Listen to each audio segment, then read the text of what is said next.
नमस्कार, स्वागत है आप सभी का डीडी न्यूज़ के इस खास बुलेटिन एक्सप्रेस 100 में, जहां हम आपके लिए लेकर आते हैं राजनीति, मनोरंजन, देश, दुनिया, खेल और व्यापार जगत की सभी बड़ी खबरों को एक्सप्रेस यानी फटाफट अंदाज में। मैं हूं चंद्रशेखर जोशी। तो आइए शुरू करते हैं तेज खबरों का सिलसिला। इलेक्टोरल बॉन्ड मामले में एसआईटी जांच की मांग वाली याचिका सुप्रीम कोर्ट ने खारिज कर दी है। मुख्य न्यायाधीश ने कहा कि हम इलेक्टोरल बॉन्ड पर विस्तृत फैसला दे चुके हैं। हमने योजना को रद्द करने और दानकर्ताओं के नाम उजागर करने का निर्देश दिया। प्रशांत भूषण ने कहा कि अगर सुप्रीम कोर्ट एसआईटी बनाकर जांच की निगरानी नहीं करेगा तो कुछ भी सामने निकल कर नहीं आएगा। सीजेआई ने कहा कि कोर्ट की निगरानी में एसआईटी जांच के अलावा भी कानूनी विकल्प आपके पास मौजूद हैं। नीट यूजी मामले पर सुप्रीम कोर्ट ने शुक्रवार को विस्तार से फैसला सुनाया। कोर्ट ने कहा पेपर लीक का मामला सिस्टमैटिक फेल्योर नहीं है। कोर्ट ने कहा कि पेपर लीक बड़े पैमाने पर नहीं हुआ है। पेपर लीक का मामला केवल पटना और हजारीबाग तक ही सीमित था। कोर्ट ने एनटीए की मॉनिटरिंग के लिए बनाई गई एक्सपर्ट कमेटी से कहा कि वो नीट के लिए एसओपी तैयार करे, साथ ही साइबर सिक्योरिटी में खामियों की पहचान भी करे। इससे पहले सुप्रीम कोर्ट ने आदेश दिया था कि परीक्षा दोबारा नहीं कराई जाएगी। कोर्ट ने कहा था कि इस बात का पर्याप्त सबूत नहीं है कि परीक्षा की पवित्रता का उल्लंघन हुआ है। सुप्रीम कोर्ट के इस फैसले पर केंद्रीय शिक्षा मंत्री धर्मेंद्र प्रधान ने सोशल मीडिया प्लेटफॉर्म एक्स पर लिखा, सत्य के सूर्य को झूठ का बादल कुछ समय के लिए छिपा सकता है, पर सत्य की सदा ही जीत होती है।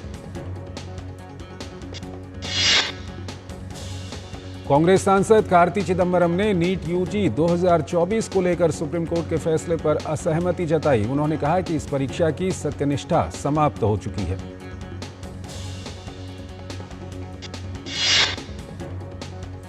अब जब सुप्रीम कोर्ट ने यह मान लिया है कि नीट परीक्षा में कोई धांधली नहीं हुई है, तो बीजेपी और एनडीए ने फैसले का स्वागत करते हुए जमकर कांग्रेस पर निशाना साधा।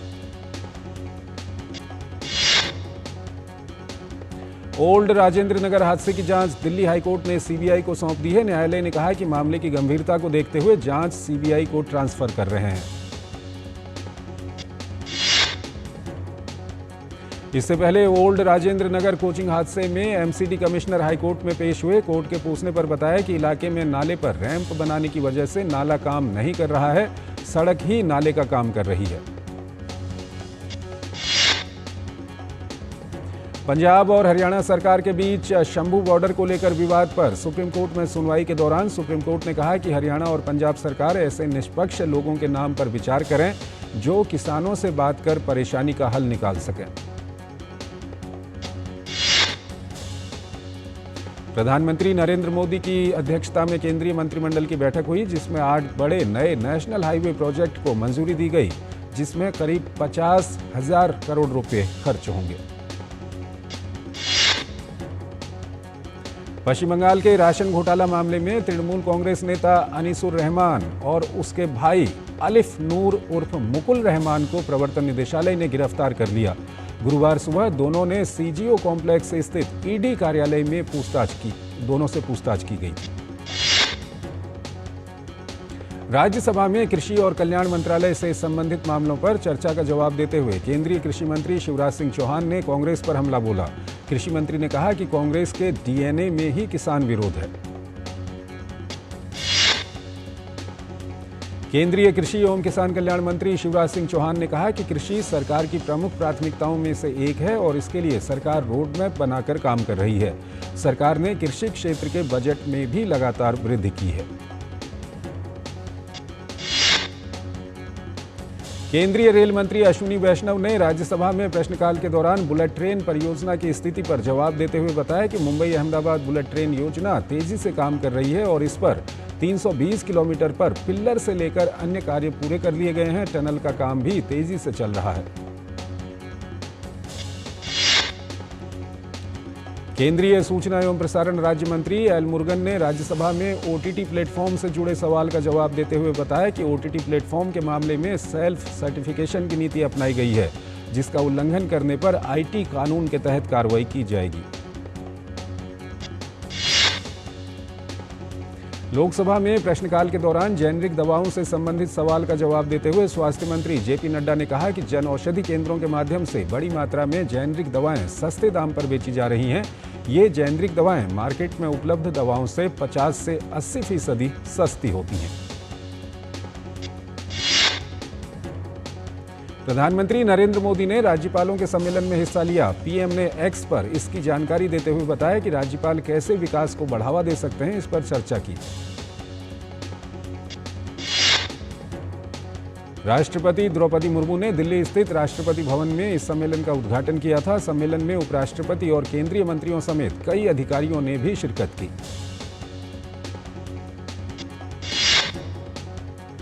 भारत ने डिजिटलीकरण के जरिए करोड़ों लोगों को गरीबी से बाहर निकाला है। संयुक्त राष्ट्र महासभा यूएनजीए के प्रमुख डेनिस फ्रांसिस के इस बयान पर भाजपा नेता राजीव चंद्रशेखर ने कहा कि प्रधानमंत्री के नेतृत्व में वर्ष 2014 के बाद से देश में डिजिटलीकरण में कई स्तर से गरीबी से लोगों को निकालने का काम किया गया है।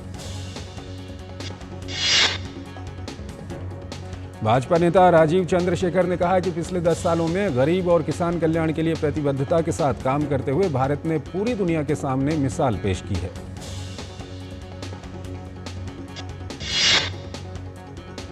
केंद्रीय सूचना और प्रसारण मंत्री अश्विनी वैष्णव ने राज्यसभा में प्रश्नकाल के दौरान पीआईबी कोलकाता से जुड़े सवाल का जवाब देते हुए बताया कि केंद्र सरकार से संबंधित किसी भी तथ्य की सही जानकारी और फैक्ट चेक करने का अधिकार केंद्र सरकार की एजेंसियों के पास ही है और होना भी चाहिए।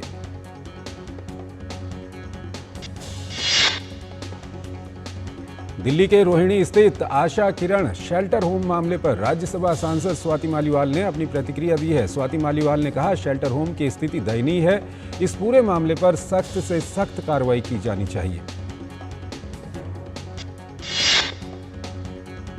भाजपा सांसद मनोज तिवारी ने आशा किरण शेल्टर होम मामले को दुखद करार देते हुए आम आदमी पार्टी और केजरीवाल सरकार पर जमकर निशाना साधा। उन्होंने कहा कि आम आदमी पार्टी की सरकार ने दिल्ली को बहुत ही दुखद स्थिति में ला दिया है।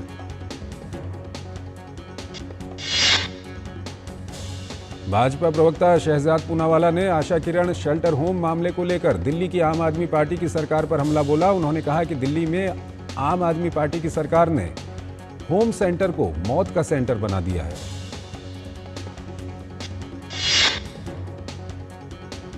दिल्ली के उपराज्यपाल ने मानसिक रोगियों के आश्रय गृह में हुई मौतों का संज्ञान लिया है। जीएनसीटीडी के सामाजिक कल्याण सचिव द्वारा दिल्ली सरकार के मानसिक रोगियों के आश्रय गृह में जुलाई में मौतों में वृद्धि पर एक संक्षिप्त रिपोर्ट प्रस्तुत की गई। केंद्रीय सूचना आयोग के द्वारा 13वीं राज्य सूचना आयुक्तों की बैठक राजधानी दिल्ली में आयोजित की गई। इस बैठक में सभी राज्यों से आए राज्य सूचना आयुक्त शामिल हुए। बैठक के दौरान राज्यों के सूचना आयुक्तों ने अपने अनुभव और सुझाव साझा किए।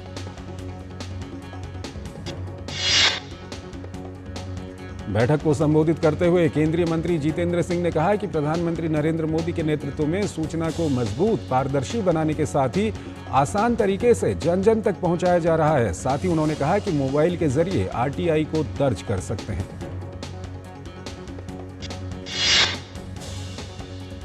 उत्तराखंड में पहाड़ों पर भारी बारिश और बादल फटने से अभी तक कई जानें जा चुकी हैं। मुख्यमंत्री पुष्कर सिंह धामी ने केदार घाटी में हुई अतिवृष्टि से प्रभावित क्षेत्रों का स्थलीय निरीक्षण किया।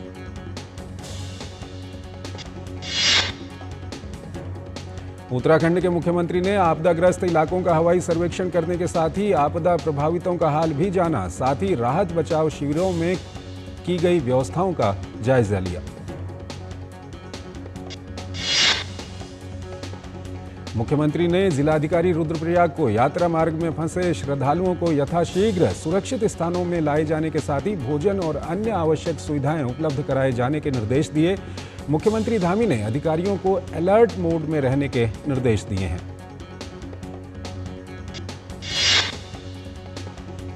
केंद्रीय गृह मंत्री अमित शाह ने शुक्रवार को उत्तराखंड के मुख्यमंत्री पुष्कर सिंह धामी से राज्य में वर्षा से प्रभावित क्षेत्रों में चलाए जा रहे बचाव और राहत अभियान की जानकारी ली और उन्हें हर संभव मदद का भरोसा दिलाया।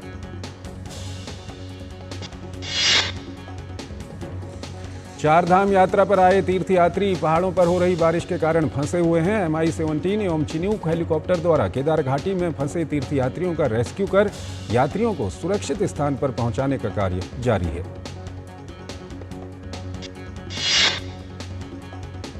NDRF और SDRF की टीमें राहत और बचाव का कार्य कर रही हैं। वहीं गौरीकुंड सोनप्रयाग के बीच यात्रियों को सफल रेस्क्यू किया जा चुका है। इसके अलावा अन्य प्रभावित क्षेत्रों में आवश्यक कार्रवाई की जा रही है।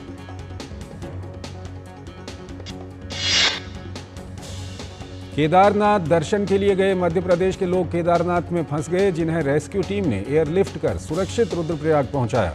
इस बीच मध्य प्रदेश के सीएम मोहन यादव ने उत्तराखंड के सीएम पुष्कर सिंह धामी से बात कर रेस्क्यू ऑपरेशन की जानकारी ली। जोशीमठ क्षेत्र में गुलाबकोटी के पास का अवरुद्ध मार्ग खुल गया है। केदारनाथ यात्रा के पैदल मार्ग के विभिन्न जगहों पर अभी भी यात्री फंसे हुए हैं, जिनकी सहूलियत के लिए पुलिस ने हेल्पलाइन नंबर भी जारी किए हैं। उत्तराखंड में रिकॉर्ड वर्षा दर्ज की गई। रुद्रप्रयाग में मंदाकिनी नदी के उफान को देखते हुए सोनप्रयाग और गौरीकुंड में होटल लॉज खाली करवा दिए गए हैं। ऋषिकेश और हरिद्वार में यात्रा पंजीकरण बंद है।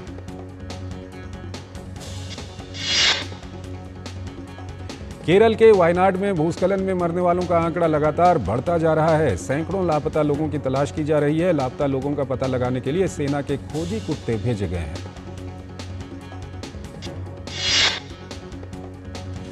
हादसे में लापता लोगों की तलाश के लिए इंडियन आर्मी, NDRF और पुलिस प्रशासन भी जी जान से जुटा हुआ है। आपदा में जीवित बचे लोगों को ढूंढने के लिए बचाव दल चुनौतीपूर्ण परिस्थितियों के बीच अथक प्रयास कर रहे हैं।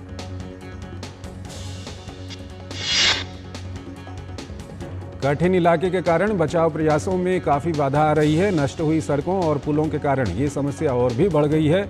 स्थानीय नदी में बढ़ते पानी के कारण बुधवार को एक अस्थायी पुल बह गया। पुल बह जाने के बाद चूरलमाला से प्रभावित क्षेत्र मुंडकी तक भारी उपकरण ले जाना मुश्किल हो गया, तो सेना ने भूस्खलन से सबसे अधिक प्रभावित क्षेत्र को जोड़ने के लिए मेटल से वैली ब्रिज का निर्माण किया। वायनाड में राहत और बचाव के काम में केंद्र से लेकर राज्य सरकार की तमाम एजेंसियां लगी हुई हैं। हर कोई मदद का हाथ बढ़ा रहा है। RSS की सेवा भारती टीम भी घटनास्थल पर लोगों की सहायता में जुटी है। उत्तर प्रदेश के जौनपुर से समाजवादी पार्टी सांसद बाबू सिंह कुशवाहा के खिलाफ प्रवर्तन निदेशालय ED की कार्रवाई हुई है। ED ने लखनऊ के कानपुर रोड पर स्थित बाबू सिंह कुशवाहा की करोड़ों की संपत्ति को जब्त कर लिया है।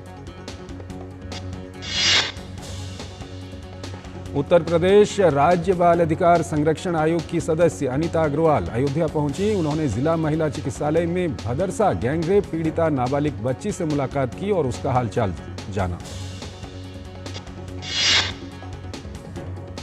अनीता अग्रवाल ने मीडिया से बात करते हुए कहा कि आरोपियों पर कठोर कार्रवाई की जाएगी। उन्होंने कहा कि इस घटना से समाजवादी पार्टी का चरित्र सामने आया है। दोनों आरोपी सांसद अवधेश प्रसाद के करीबी हैं।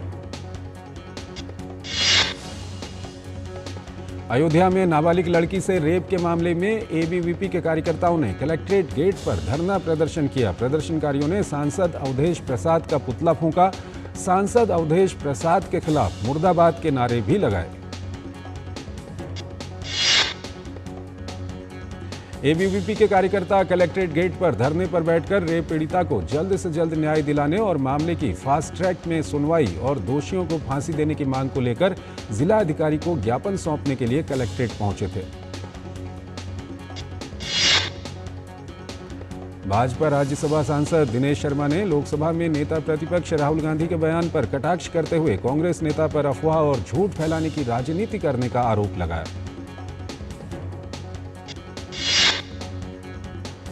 भाजपा सांसद कंगना रनौत ने हिमाचल प्रदेश में बादल फटने की घटना पर कहा कि ये बहुत दुखद बात है। हर साल हिमाचल में ऐसी आपदा आती है। उन्होंने कहा, आपदा के समय में हिमाचल को ज्यादा से ज्यादा मदद मिल सके, इसके लिए मैं प्रयास कर रही हूं। वायनाड भूस्खलन में मारे गए निर्दोष लोगों को रेत से कलाकृतियां बनाने वाले कलाकार सुदर्शन पटनायक ने श्रद्धांजलि अर्पित की। उन्होंने ओडिशा के पुरी बीच पर वायनाड के लिए प्रार्थना संदेश उकेरा। उत्तर प्रदेश के प्रयागराज में रेलवे की पटरी पर मुर्गा बांधने, साइकिल खड़ी करने और ट्रैक पर पत्थर एवं गैस सिलेंडर रखने की रील बनाकर सोशल मीडिया पर वायरल करने वाले युवक गुलजार शेख को पुलिस ने गिरफ्तार कर लिया है। यूपी में कांवड़ियों पर हेलीकॉप्टर से पुष्प वर्षा की गई। फूलों की बारिश होते ही हर हर महादेव और बम बम भोले के जयकारों से उत्तर प्रदेश गूंज उठा।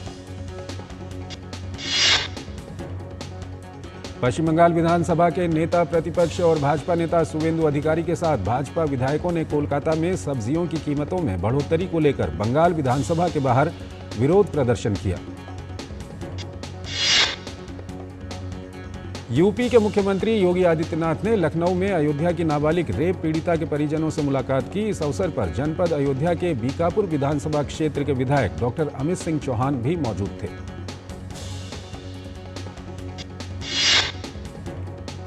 यूपी के उप मुख्यमंत्री केशव प्रसाद मौर्य वाराणसी में नजूल भूमि बिल मुद्दे पर बोल रहे थे। उन्होंने कहा कि विधेयक को प्रवर समिति के पास भेज दिया गया है। इस पर जो निर्णय होगा उस पर विचार किया जाएगा। कारोबारी सप्ताह के अंतिम दिन घरेलू शेयर बाजार लाल निशान पर बंद हुआ। वैश्विक स्तर पर बिकवाली के दबाव में शेयर बाजार के दोनों प्रमुख सूचकांक भारी गिरावट के साथ बंद हुए। दिन भर जारी उतार चढ़ाव के बाद दिन के अंत में सेंसेक्स 885 अंक की भारी गिरावट के साथ 80,981 के अंक पर बंद हुआ। कारोबारी सप्ताह के अंतिम दिन निफ्टी 293 अंक फिसलकर 24,717 के स्तर पर बंद हुआ। अंतरबैंक विदेशी मुद्रा विनिमय बाजार में डॉलर के मुकाबले रुपया 2 पैसे की गिरावट के साथ 83.75 प्रति डॉलर पर बंद हुआ। आयकर विभाग की ओर से जारी एक बयान में कहा गया है कि 31 जुलाई की निर्धारित समय सीमा तक देश में रिकॉर्ड 28 करोड़ से अधिक आयकर रिटर्न दाखिल किए गए। इस साल 7 करोड़ 28 लाख में से 5 करोड़ 27 लाख लोगों ने नई कर व्यवस्था के तहत रिटर्न फाइल किया है, जबकि पुरानी टैक्स व्यवस्था में दाखिल रिटर्न की संख्या 2 करोड़ 1 लाख है। आयकर विभाग की ओर से जारी आंकड़ों के अनुसार इस साल पहली बार रिटर्न दाखिल करने वालों की संख्या 58,57,000 दर्ज की गई। निर्धारित अवधि के दौरान ई फाइलिंग हेल्प डेस्क टीम ने 10,64,000 प्रश्नों का समाधान किया। 1 अप्रैल से 31 जुलाई 2024 के बीच 1,07,000 ईमेल का सॉल्यूशन किया गया। केंद्रीय बिजली प्राधिकरण ने अपर इंद्रावती और रावती परियोजना के हाइड्रो पंप भंडारण संयंत्र की विस्तृत परियोजना रिपोर्ट को रिकॉर्ड समय में मंजूरी दे दी है। माल एवं सेवा कर के कर्नाटक प्राधिकरण ने आईटी कंपनी इन्फोसिस को भेजा गया लगभग 32,400 करोड़ रुपए की मांग का कारण बताओ नोटिस वापस ले लिया है। राष्ट्रीय कंपनी कानून अपीलीय न्यायाधिकरण ने बायजू को बड़ी राहत देते हुए उसके खिलाफ दिवाला कार्रवाई को निरस्त कर दिया है।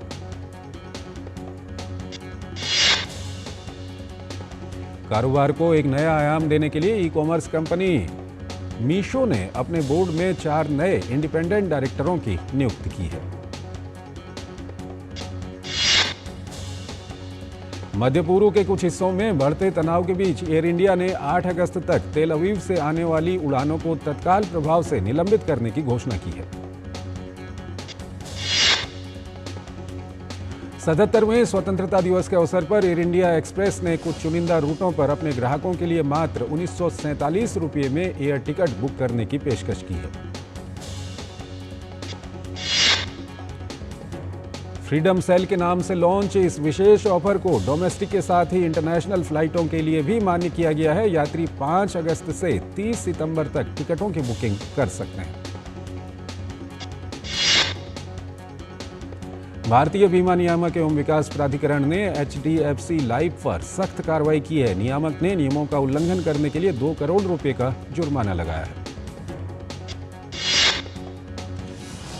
बीमा नियामक ने कंपनी को अतिरिक्त दिशा निर्देश और सलाह जारी की है। HDFC लाइफ को निर्देश दिया गया है कि वो निर्धारित समय सीमा के भीतर इन दिशा निर्देशों का पालन करे।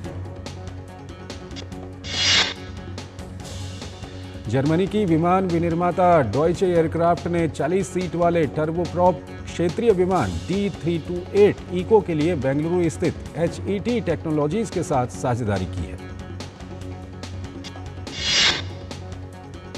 सैलानियों की बढ़ती संख्या पर अंकुश लगाने के लिए वेनिस में कड़े नियम कानून तैयार किए गए हैं। नियमों का उल्लंघन करने वालों पर जुर्माने का प्रावधान किया गया है। स्थानीय लोगों को सैलानियों के आवागमन से होने वाली परेशानी से निजात दिलाने के लिए स्थानीय प्रशासन ने पर्यटक समूह की संख्या को 25 लोगों तक सीमित कर दिया है।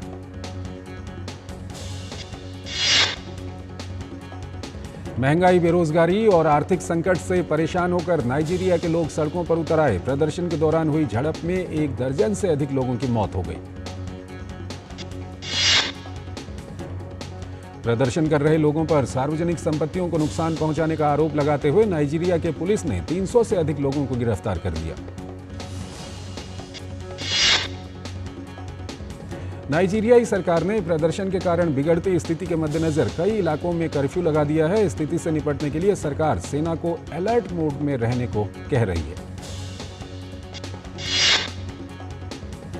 जर्मनी अब आधिकारिक रूप से दक्षिण कोरिया में अमेरिका के नेतृत्व वाली संयुक्त राष्ट्र कमान का 18वां सदस्य बन गया है। तुर्की ने देश भर में सोशल मीडिया प्लेटफॉर्म इंस्टाग्राम पर प्रतिबंध लगा दिया है। प्रतिबंध के बारे में अभी तक कोई स्पष्टीकरण नहीं दिया गया है और न ही ये बताया गया है कि ये कब तक लगा रहेगा। भारतीय हॉकी टीम ने रचा इतिहास। ऑस्ट्रेलिया को 3-2 से हराया। हरमनप्रीत सिंह ने किए 2 गोल। भारतीय हॉकी टीम ने ओलंपिक के इतिहास में 52 साल बाद ऑस्ट्रेलिया को दी मात। मनु भाकर ने 25 मीटर पिस्टल इवेंट के क्वालिफिकेशन में कुल 590 अंक हासिल किए और फाइनल के लिए क्वालिफाई किया। मनु के पास एक ही ओलंपिक में 3 पदक जीतकर पदक की हैट्रिक लगाने का मौका है। जूडो में महिलाओं की 78 किलोग्राम से अधिक स्पर्धा में भारत की तुलिका मान हार कर बाहर हो गई।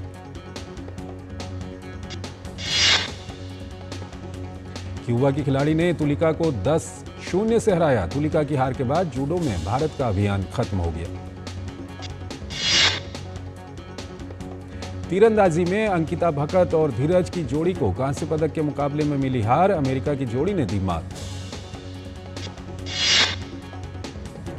11 अगस्त 2024 को पेरिस 2024 ओलंपिक खेलों के समापन समारोह के साथ 2 सप्ताह से अधिक समय तक चलने वाले कार्यक्रमों और उत्सवों का अंत हो जाएगा। वहीं लॉस एंजलिस पेरिस में समापन समारोह के दौरान ओलंपिक हैंडओवर की तैयारी कर रहा है।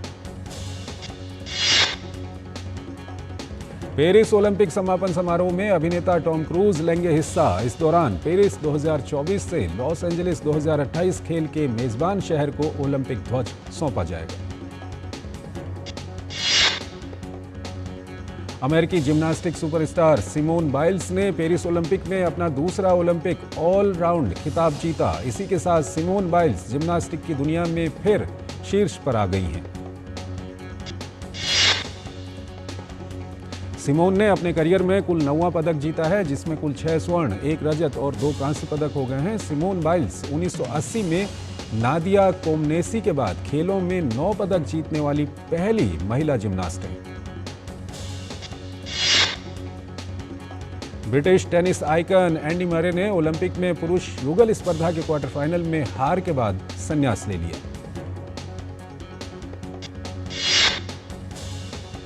एंडी मरे के अंतिम मैच के बाद लॉन टेनिस एसोसिएशन ने द क्वींस क्लब में सिंध चैंपियनशिप के एरिना का नाम बदलकर एंडी मरे एरिना रखने का ऐलान किया। पेरिस ओलंपिक में उत्तर कोरिया ने 8 वर्ष बाद पदक जीतने में सफलता पाई है। टेबल टेनिस में उत्तर कोरिया ने रजत पदक पर कब्जा जमाया। विजय देवरकोंडा ने अपनी आगामी फिल्म VD12 से एक शानदार पोस्टर साझा करते हुए फिल्म के रिलीज डेट की घोषणा की है। एक्शन और ड्रामा से भरपूर VD12 28 मार्च 2025 को रिलीज होगी।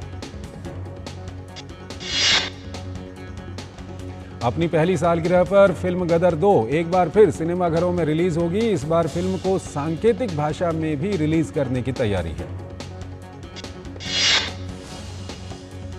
राजकुमार राव अभिनीत फिल्म स्त्री 2 का नया गाना काटी रात मैंने खेत में तू आई नहीं जारी हो गया है। भोजपुरी के मशहूर गायक पवन सिंह ने इस गाने में अपनी आवाज दी है। अक्षय कुमार और तापसी पन्नू स्टारर फिल्म खेल खेल में का ट्रेलर जारी हो गया है। अक्षय की ये फिल्म साल 2016 में रिलीज हुई हॉलीवुड फिल्म परफेक्ट स्ट्रेंजर्स का हिंदी वर्जन।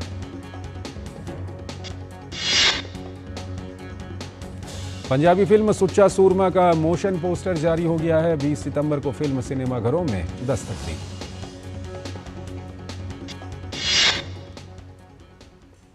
तो एक्सप्रेस न्यूज में फिलहाल इतना ही। आप हमारी पूरी टीम को इजाजत दीजिए। नमस्कार।